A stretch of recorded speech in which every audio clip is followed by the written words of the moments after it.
Good morning, friends. It is week 2, but honestly, what's the point of even playing the season anymore? You guys are taking advice from two of the absolute worst teams in this league. So, what does that say about you, really? I don't think it's a me and Dan problem. I think it's a you guys problem. But we appreciate you guys tuning in. Welcome to the week 2 of the MFL show. Dan, how are you doing today? Doing great, better than I was last Sunday. I doubt they're taking advice. They're probably just watching and laughing. I think that's fair. I think They that's just got this wrong the whole time. We should be more like a comedy show, not a well, fantasy advice show. what's funny is we might be the only ones who don't look at this like a comedy show because I'm pretty sure the rest of the league does. The only way we could truly solidify this spot would be to invite Kenny on, who's right down there in the cellar with us right now, because last week was a joke. Let's get into it, Dan. Now that we're into the regular season, we always start off with, what did we learn? So while we talk about this, let me go ahead and pop the screen up here. I have like the standings up right now that you guys can see, like the leaders. And Dan, the first thing I learned, let's just talk about the top of the leaderboard. Terry might be the old RB whisperer. So he's held on to Derrick Henry. It's worked out well for him. He cuts bait with Austin Eckler this year, but picks up Joe Mixon, who absolutely goes off in week 1 for 23 points on 159 yards and a touchdown. Did you know your former Cincinnati Bengals still had that in the can? I mean, honestly, I didn't think he still had that. He looked pretty rough, but maybe it was just some bad run blocking in front of him in Cincinnati. But it's 1 week. Let's see if he can maintain it for a while. Chicago's defense played pretty well last week. I'm just interested to see how they look against them this week. In prime time, that could be fun as well. Second season in a row, Dan, as I was updating our record book, second season in a row that Terry has had the top score for week 1. And Marlia said, well, how far back does this streak go? So I go back to 2021. It did not, because Terry had the worst score in week 1 of 2021. So Terry is a man of polar opposites. For the last 2 seasons, it's been the top. So Terry sits atop of the league standings right now. Dan, any things that you picked up in week 1? I have a couple of more, but anything you picked up? I mean, I saw like running backs kind of won some games for people. Yeah. Teams that had the better running backs won, and people that didn't lost. I didn't look into it enough. I also feel like team defenses were big, which was part of me kicking them up in the scoring. The people who picked the right team defenses, like the not Las Vegas Raiders, I feel like we're in a really good spot after week 1 as well, especially like Rob Motz, though. I don't think Rob won, right? No, he lost to Terry. I was going to say, but I think they both had good defensive performances, but I just would have thought, I don't know. Clearly I'm wrong, so I shouldn't think about it. So yeah, but Terry, like I said, veteran RB whisperer. The next thing I looked at is the string of bad luck continues for Steve Horvath. 0.48 might be one of our smallest winning margins in league history since we went to this fractional scoring. He immediately texts me, when do stat corrections kick in? Because I was like, are you expecting one or are you hoping? Because I swear the 0.48 after Monday night was actually smaller, and I think he might have got stat corrected the other way, because I think he was shown to loss by like 0.1 or 0.2. I could be wrong there. But regardless, a less than 1 point victory. And he was one of 2 teams. Darren and Taylor's game, I think, was down to a 1.5 or half a point or something like that. So yeah, some close games. Not the ones we thought were going to be close. And then I already kind of pointed out my third point, Dan, was that this show is hosted by 2 of the 3 worst people in the entire league. I'll scroll down so people can laugh at us for a second. Yeah, that's me in the cellar with my whopping 58 points last week.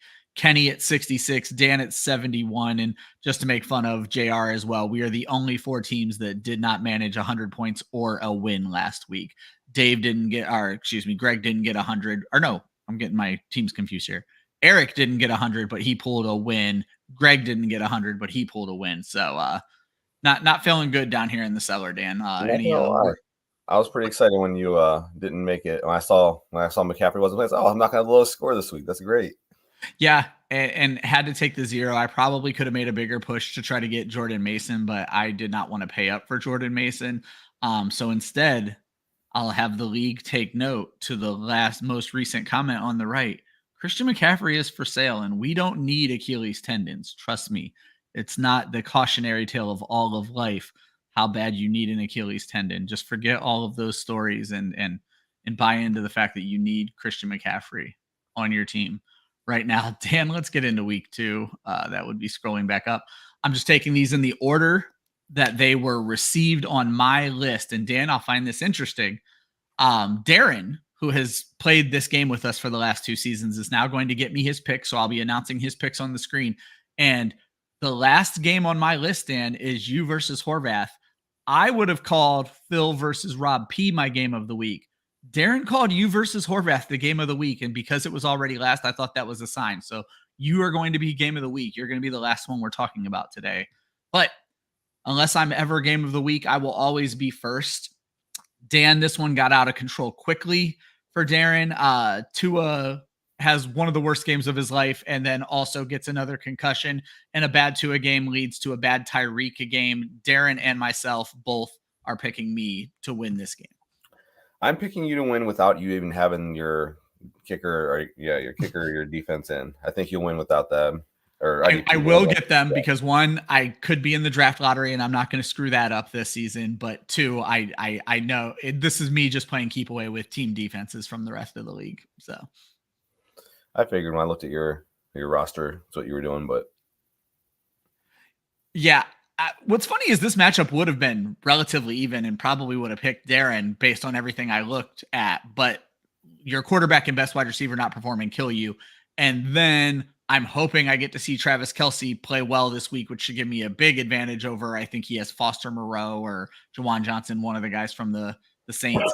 But more importantly, the Chargers defense, Dan, taking on that just absolutely terrible Carolina Panthers team. I'm thinking the Chargers defense, who against the Raiders scored 21 points, they could double that and put up 40 this week. You think they're going to score? I think you're getting a little too ahead of yourself there. The Panthers are so bad, Dan. I'm not disagreeing with you that the Panthers aren't so bad. They are bad. If I see the Saints later on, I will take a look and see what they scored against the Panthers last week. If I pay attention, and I doubt anyone's starting the Saints against the Cowboys this week, so we probably won't see it. But I'm just saying that, I think that it's 1 week. Let's not crown Carolina the worst team in NFL history. Okay, I'll respectfully disagree. Moving on. We got Taylor and Greg. Dan, I'll let you get us started on this one. Neither guy had anybody go on Thursday night. Taylor started the season 0-1. Greg started the season 1-0. I mean, this game to me has already been decided. I think Taylor's going to walk away with this one pretty easily. I know Greg got the win last week and Taylor didn't, but I think it was just a matchup thing. I expect Taylor to walk away pretty easily. He just has an overall better team. Greg's running backup running backs, and that's all needs to really be said. I don't love calling David Montgomery a backup running back. He's more of a complimentary back as a big David Montgomery guy. I have Taylor winning as well, as does Darren. For me, it's the upside of Jaden Daniels. He didn't look great last week, but still did well in fantasy because of that rushing upside, and that tends to be the story with these rushing quarterbacks. But I think the story of this game, Dan, might be the story of your game. The loss of Puka Nacua has turned Cooper Kupp into something we've not seen in a long time. 21 targets last week, 110 yards on 14 catches, 29 fantasy points for Taylor. Do we think there's any chance that Cooper Kupp makes a run at Brandon Marshall's catch record for one game with the way Matt Stafford's targeting him right now? I would say that they'll game plan a little different this week. I think that was a circumstance of Puka getting hurt in the middle of the game and them having to not in the middle, beginning of the game, them having to transition their plans. I'm sure they won't go in the game expecting to target him 25 times a game. And then let's just have a little fun with trivia based on what we saw last year. Does Greg catch that Jordan Addison is out and get Jerry Jeudy into his lineup? Probably not. Yeah, it's kind of my worry as well. He's still holding on to a backup kicker. He must really love Harrison Butker's archaic beliefs on women and just decided that needs to be someone who is on his roster for the rest of this season. We move on to last week's high score. Eric jumps out to an early lead, 29-17 over Terry. Terry had Josh Allen and Khalil Shakir go. Eric had Jalen Waddle and Devon Achane go. I believe, I have Eric winning this one. The bad week from Allen digs Terry into a hole that he's just not going to be able to get out of. What's funny is I actually want to pick Terry's team, but the hole that was dug by Allen, and then I love Sam Laporta and Baltimore's defense this week. I don't think Terry's going to be able to overcome bad quarterback play plus a deficit at those positions, Dan. Bold prediction time. Terry's not going to get a high score again the rest of the season. I still don't love his team. Williams is already questionable. Allen didn't have a big game. I don't expect Mixon to continue to put up numbers like that. If you're counting on Shakur as one of your better receivers, I fully expect Eric to walk away with him pretty easily. Sorry, Terry, I love you. Just don't love your team. I didn't mention it in the last matchup. I have Taylor blowing Greg out. I don't think I really picked anything else as a blowout. Darren gave me notes. Okay, yeah, Darren gave me notes on who his blowout was, so I'll talk about that when we get to it. But I think Taylor versus Greg, Taylor's probably going to get a blowout there.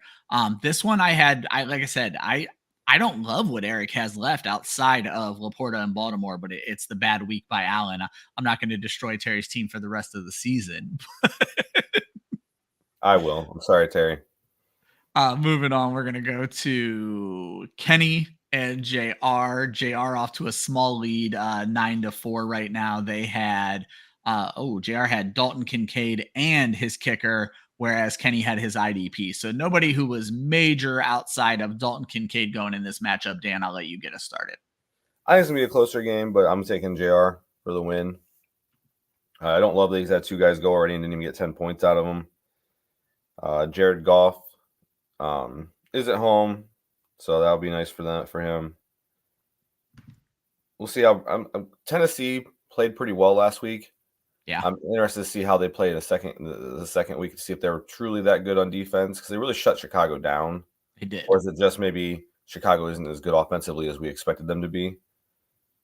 So that's why I think the game could be a little closer. We'll see how that goes, but I'm taking JR for the win. I also have JR. I was glad you said it was close. Darren calls this his blowout, Dan. But the very first note I put in here is this is closer than you think it's going to be. Excuse me. Because of the upside of Anthony Richardson. Anthony Richardson, Dan, I spent a lot of the offseason shit talking Anthony Richardson in all of my fantasy football analysis. He looks like he is playing Madden, and when that shit works, it's going to work great for fantasy football. I will say, go ahead. I thought you're done. No, I was going to say, what are your thoughts on A-Rich? I mean, he looked better last week than he did all preseason. Yeah. But again, he needs to show it for more than a week. He's never in his life shown it for more than a week in the NFL. So we'll see how it looks this week. I will say if Javonte Williams is going to be the main ball carrier in Denver and get opportunities like he got last week, Kenny's team might be better than what I expected it to be at the beginning of the year. To go with Jonathan Taylor. Javonte Williams was awful last week. I thought he had a better week. I don't know. No, he split carries with Jaleel McLaughlin, 8 carries for 23 yards and 2 fantasy points in our league. So, wow, I must have just misread something next. I could have swore I thought he had I think you're talking about. I wonder if you saw the wrong stat line for Jamal Williams, who broke that long touchdown, and just assumed it might have been Javonte Williams when you were looking at stat lines. So, all right. Well, never mind. Bad week. The one guy I wanted to throw out, though, Dan, the resurgence of Ohio State alum J.K. Dobbins is something that a lot of people have been hoping for. 10 carries for 135 yards, broke 2 long runs in this game, 21 fantasy points. And while you have spent the show defending the Carolina Panthers, he gets the Carolina Panthers this week, which I think could be enormous for him. And that was kind of instrumental. I thought these guys canceled each other out at a lot of positions. It's that J.K. Dobbins pick is where I'm kind of leaning on, where I think J.K. Dobbins could be the reason JR wins this week. Again, another team I need to see it from him for more than a week. He only had 10 carries, and maybe that was just a factor because the game was a blowout. Yeah. Or maybe if he's going to be limited to 10 carries, I don't expect him to get 100 some yards out of 10 carries every week. I feel like that'd be some kind of record. I think it would be. He was just a hyper efficient back when he's healthy. I think he's averaged over 5 yards a carry for his entire career. It's just been not a lot of carries because he's J.K. Dobbins. So I agree. I love that you brought up you'd like to see it from him for more than 1 week. There's a lot of that going on in that game. We got Stevie taking on Rob. Rob with the tough loss last week. He's 0-1. Stevie steals a win. He is 1-0. Dan, I'll let you get us started on this one. So I'm going to take Rob. I think I like his team a little bit better than Stevie's. I want to quickly throw out, I'm also taking Rob, as did Darren. So far, we have all picked the exact same players. That changes with the next two matchups. So when I was looking at this matchup and I saw that Stevie played the Dolphins on Thursday Night Football, all I could think about is that dodgeball in that movie Dodgeball. He's like, that's a bold strategy, Cotton. Let's see how it plays out for him. When starting the Dolphins defense after playing Sunday in 98-degree temperatures to go Thursday night again 90-some degree temperatures in southern Florida against a Buffalo offense, I thought it was just a terrible play on Stevie's part there. Not to find a different defense in that situation. But then again, you have all of them rostered on your team, so maybe that's why.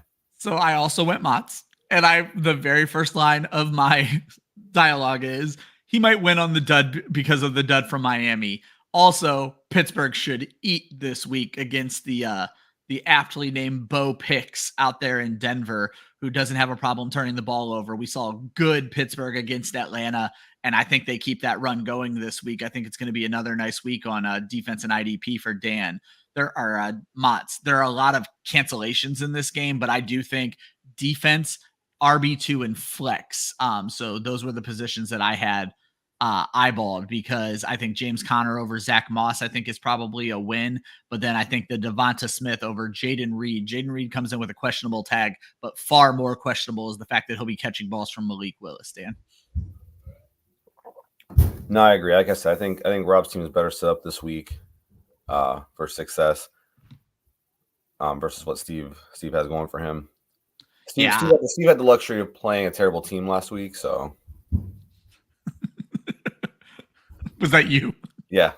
Okay. I was like, it wasn't me, because that was Eric who got that win. So, yeah, things didn't work out real well there. All right. What would have been my game of the week, but overruled by Darren. Rob P takes on Phil. Friends, who happen to both be 1-0. Two teams that I like. I'll get us started on this one. Let me see here. So nobody had anybody go, if I remember correctly.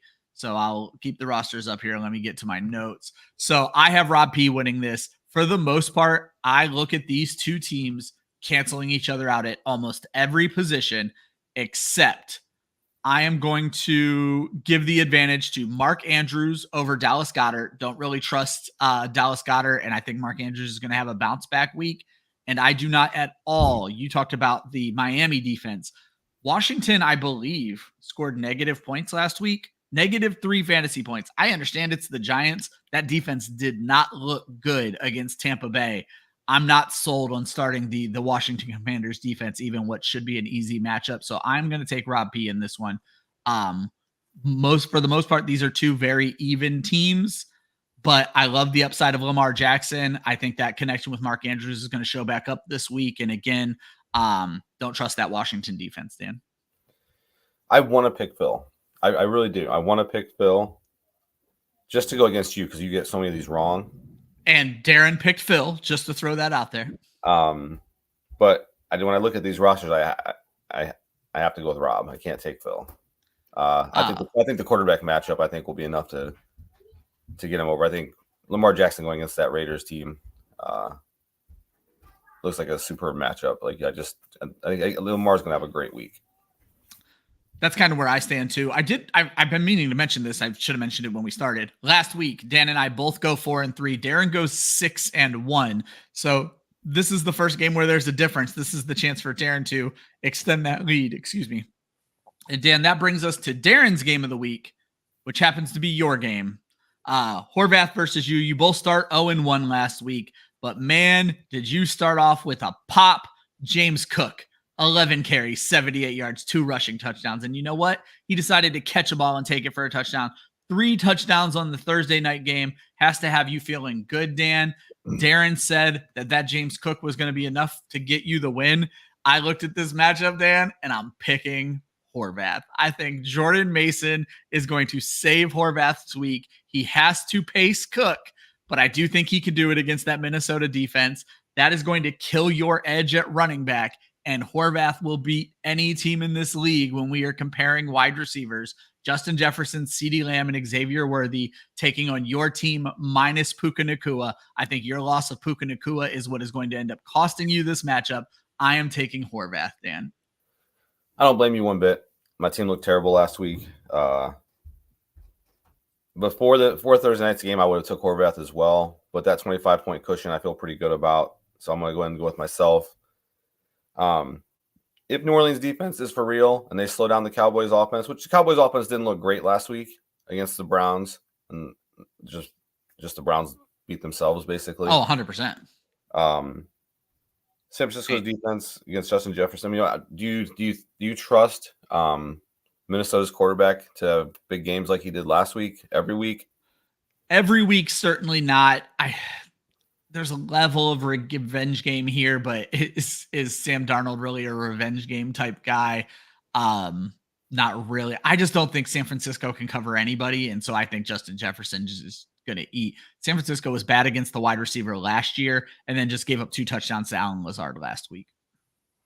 I understand that, but I don't know. I'm still going to count on neither of his receivers having huge games, and I'm going to pick myself. All right. This might be the earliest in the year you picked yourself, because you picked against yourself last week, didn't you? Yes, you did. You picked Stevie last week. So this might be the earliest in the year you're picking for yourself. And so there are some differences there. The first 5 games of the slate, me, you, and Darren all picked the same players. But the last 2, me and you agree on Rob P. Darren is taking Phil. And then you and Darren agree on you winning. I am taking Horvath. Dan, I think it's going to be an interesting week. Before we get into the game, any final takeaways from the week or any of the games that I didn't give you a chance to talk about? No, I think we covered it all. You'll be happy to know that the game started off with a Ryan victory. The only thing I was able to win last week. You and Horvath did terrible. Just as a reminder, you took CJ Stroud and Puka Nacua. Horvath texted me his picks. He took Tua and J-Jeff, if I remember correctly. So you guys scored 24 and 29 points. However, Nate, our one listener, scored 42 points with his picks of Josh Allen and Breece Hall. Dan, I came the closest we've ever had to picking the one at both positions. I took Josh Allen, who was the quarterback 2, and Tyreek Hill, who was the flex 2. So I would take this thing down with 51 points. That is 1 win for the season. As always, guys, if you don't remember the game, if you're watching this later on, drop your pick in the comments or send me a text of your pick or drop it in the league chat so we can get other people involved. We want the best quarterback and the best flex play, any wide receiver, running back, or tight end. All that matters is they score the most possible points, like Josh Allen and Tyreek Hill did last week, Dan, my 1 win of the week. You pretty well dominated this game last year. Do you want me to announce my picks first, or do you want to go first so I might have to pivot? You won, you pick. I'm going to go first. I like my guys a lot this week. I am going to go with the bounce back on Jalen Hurts taking on the Atlanta Falcons in primetime. Kirk Cousins in primetime is something to be concerned about, and I think Jalen Hurts is going to have a better week this week to prove all the naysayers wrong. Darren gave me shit for all the shit we gave him for letting Jalen Hurts fall back into the league after Jalen Hurts looked pretty average in week 1. But I bet Darren wishes he had Jalen Hurts now. And then I'm taking throwing some shade. Sorry. Wow. Sorry to Tua and his brain injury. And I'm taking Cooper Kupp, Dan. I'm leaning on my little brother's guy here. I think it's going to be an enormous week for targets. I think Matt Stafford is going to lean on his guy. And I do legitimately think against that terrible Arizona defense that Cooper Kupp could possibly make a run at 15 plus catches this week. So I'm going Jalen Hurts and Puka Nacua. Or excuse me, Cooper Kupp. That's just a shot at you at that point. So the shots just keep on coming. Yeah. Who you got? I was going to take Cooper Kupp. I'm going to go with Lamar Jackson. And got a pivot here. So let's go with man, this is tough. You could just pick Kupp and make it just the quarterbacks for us this week. No. That's not how we play the game, man. You gotta play the game. Let's go. I should just take James Cook now. Let's go Saquon. I think he has another big week. Ooh, James Cook would have been an interesting pick, and I do like Saquon a lot. So you're me and you kind of betting against each other on that Monday night game that one guy or the other is going to have a good week. So I like that. So guys, if you're not aware, give us those 2 picks. Secondly, we mentioned this last year. Nobody's really came at me about it this year. We're open to guests. Dan, his current availability with hockey, and I think this is going to last the entire season, is either late as fuck on Friday or Saturday night or early Saturday morning. Every time early Saturday morning is an option, I am going to pick early Saturday morning. So Dan, until that's not an option, you can just say Saturday at 8 is the best to go because I don't stay up late. However, there's going to come a time where Dan is not going to be able to do Saturday at 8, and then I will stay up late. So again, those are what the options are going to be: late Friday, late Saturday, but almost always early Saturday until Dan is not able to do it. So if you guys want to come on, talk shit with us, give us your picks, talk about your team, talk about why me and Dan are the worst teams in the league and you shouldn't be taking advice from us, we're open to it. Shoot me a text, drop it in the league chat when you guys want to get on. I'm sure I need to just look at the schedule and see when Phil and Dan play each other. That will be when Phil wants to come on the show. So we'll get it all squared away. Dan, parting words for our friends. I love you guys. I'm not sure if I'm going to watch football this week. What's funny is this is a week where you should do much better. It shouldn't be as bad as last week. But listen, you can't count your chickens till they hatch, my guy. That's true. I watched a lot of football last week and it did not work out well. So maybe I should stop watching as well. Last season, I actually played a lot of video games and just watched Red Zone off to the side.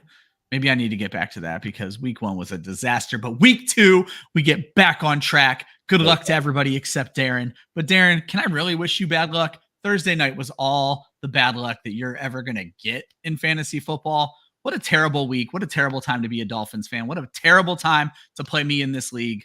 Fuck you, Darren. I'm glad I'm taking this W. Man, if all that and he still beats you with those 2 guys is not playing well, I think I have to take a week off of hosting. What'd you just say? You need to retire. Yeah, I certainly need to take a week off of hosting and just let Darren come in here and do the show with you. If I talk all this trash, tell him how absolutely terrible he is and Tua is and the Dolphins are and he is as a fantasy manager and the Dolphins are as a football team. If I do all of that and lose to this guy, what a disaster. Let's leave him with that. Have a great Saturday, folks. Everybody but Darren, have a great Sunday. Talk to you guys next week.